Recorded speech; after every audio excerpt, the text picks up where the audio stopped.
বুনিয়াদী আমল হল নামাজ। সকলোতকৈ বুনিয়াদী আমল হল নামাজ। নামাজ হৈছে আল্লাহৰ পৰা এজন বান্দাক দিয়া উপহাৰ। নামাজ হৈছে ধৰ্মৰ স্তম্ভ আৰু ব্যস্তৰ চাবি। নামাজ আল্লাহৰ আটাইতকৈ প্ৰিয়। নামাজৰ দ্বাৰাই বান্দাৰ পাপ ক্ষমা হৈ যায়। নামাজৰ দ্বাৰাই জীৱিকাৰ অভাৱ দূৰ হয়। ইছলামৰ প্ৰকৃত হৈছে নামাজ। যেতিয়া মানুহে নামাজৰ বাবে থিয় হয় তেতিয়া জান্নাতৰ দুৱাৰ খুলি দিয়া হয়। নামাজ ইছলামৰ এক অতি গুৰুত্বপূৰ্ণ স্তম্ভ। এইটো প্ৰতিজন মুছলমানৰ বাবে ফৰজ কৰা ইবাদত। মুছলমানসকলৰ ওপৰত দিনত 5 ওয়াক্ত নামাজ ফৰজ কৰা হৈছে। ফজৰ, জহুৰ, আসৰ, মাগৰিব আৰু ইশা প্ৰতিখন নামাজৰ নিজা নিজা মহত্ব আছে। নামাজ পঢ়িলে মানুহৰ মনত আল্লাহৰ ভয় জন্মে আৰু সি বেকামৰ পৰা আঁতৰি থাকে। যে ব্যক্তিয়ে এহতামৰ সৈতে আৰু গুৰুত্ব সহকাৰে নামাজ আদায় কৰিব আল্লাহ তাআলা তাক 5 প্ৰকাৰে সন্মানিত কৰিব।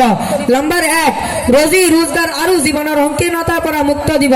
নম্বৰ 2, তেওঁ কবৰৰ আযাবৰ পৰা মুক্ত দিব। নম্বৰ 3, কিয়ামতৰ দিনা আমলনামাত আৰু হুৱাতত দান কৰিব। নম্বৰ 4, সেই ব্যক্তি পুলচিৰাতৰ ওপৰেৰে বিজুলীৰ দৰে পাৰ হৈ যাব।